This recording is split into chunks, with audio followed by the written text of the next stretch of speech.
regenerative urban forest. I think I'll just go with this Very good. and go with the right one. Okay. Kia ora koutou. This is more of Margaret, really. And I hope that my life sort of transcendence and experiences in Otautahi resonates more widely with different species, climate and timing. Maybe we could just remember this slide, the city of winter gold and the Canterbury Christmas tree in a street near you soon. So I'm going to skip through 8 environmental critical stages of urban forest restoration, focusing, of course, on indigenous species, biodiversity, and looking at it from transformation to transcendence. So there's protection. This is a familiar sequence to you all. Protection, biosecurity, regeneration, enhancing and facilitating that, restoration when all else fails, landscape integrity, achieving that on a wider scale, enrichment of the slow learners, shall we say, the things that take a while and don't get there on their own accord, freeing the wildlife from the biological sinners, sanctifying the environment, providing sanctuaries, fenced sanctuaries, and ultimately to achieving what we hope is that eco-cultural transcendence of ecological revelation, literacy and identity, leading to a sense of tauranga waiwai and kaitiaki. So first of all, protection of visible and primary remnants of our placemaking. And importantly, we missed. Okay, so I ran through those. This is the, oh my God. Yeah, so protecting the visible remnants across you might say is the peri-urban environment of Otautahi on the Canterbury Plains there. About all that's left is water races, but also some woodland remnants on roadsides. All of these are critically important to tell that sort of story.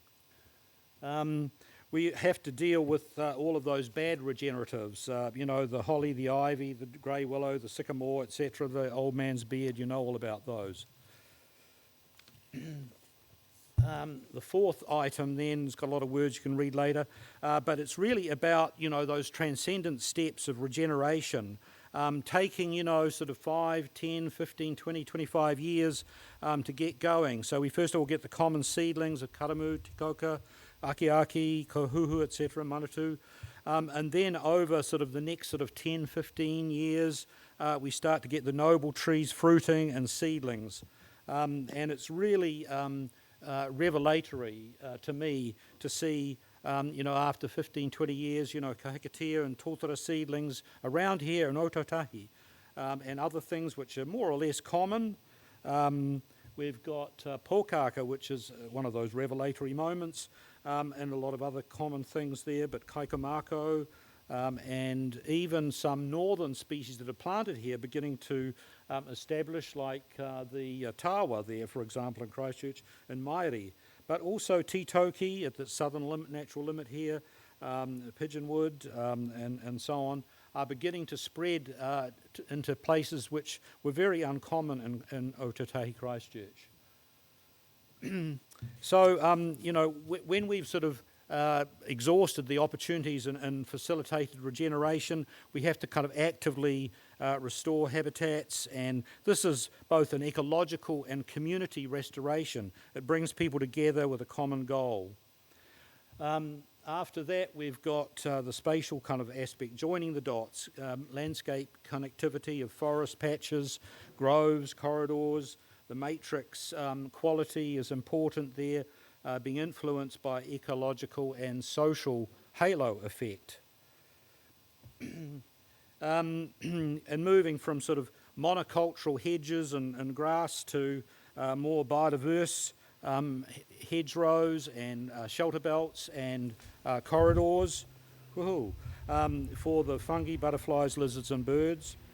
And of course the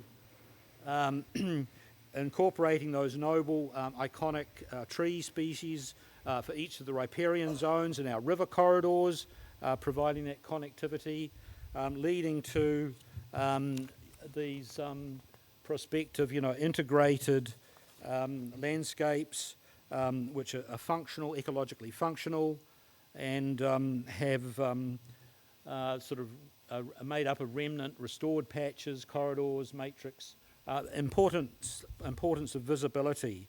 And that relates to this next slide as well, which is incorporating iconic kowhai tree into a deciduous parkland environment.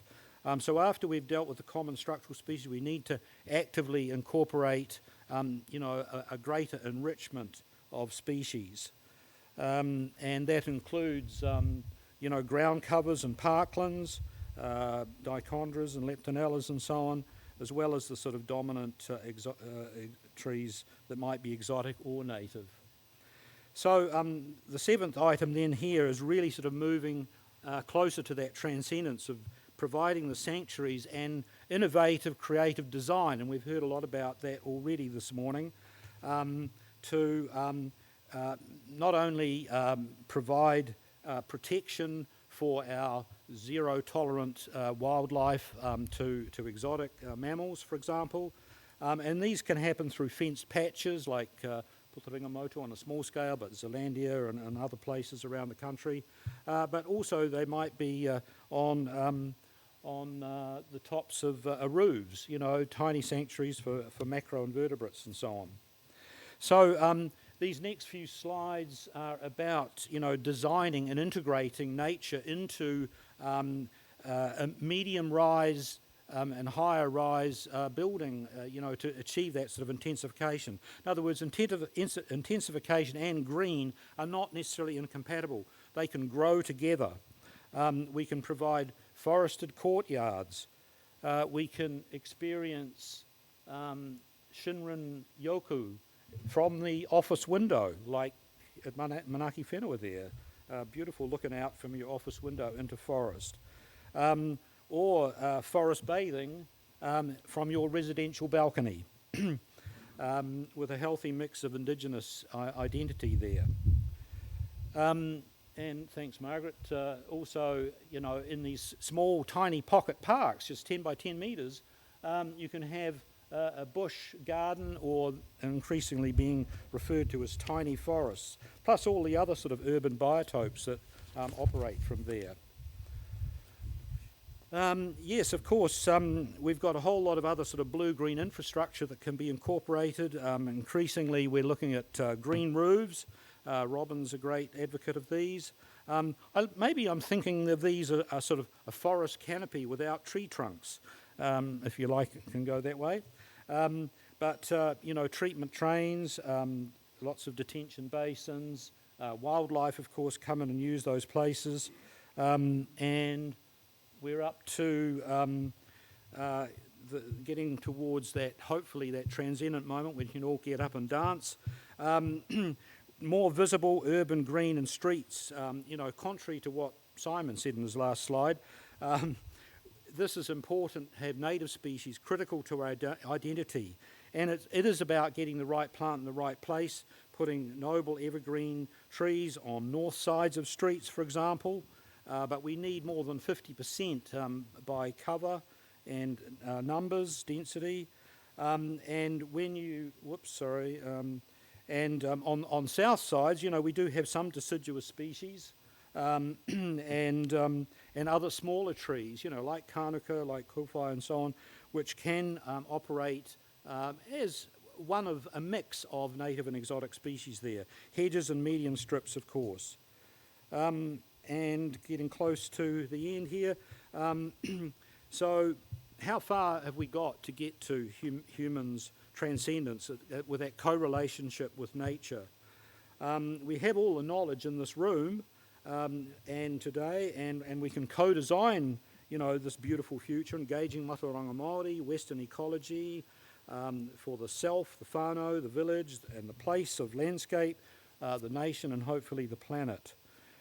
We can go from sort of urban wild through to finally, I'm going to suggest this is transcendence, where we engaging with our love of the landscape icons through sculpture and the cultural connections, the stories, the ecological literacy that follows from that, the sense of place, a place to stand, to rangawaiwai, and transcending to that beautiful world that we all hope for, the journey of revelation of nature, recognising the regeneration that's going on and facilitating that with our cultural and ecological meaning behind that. Kia ora.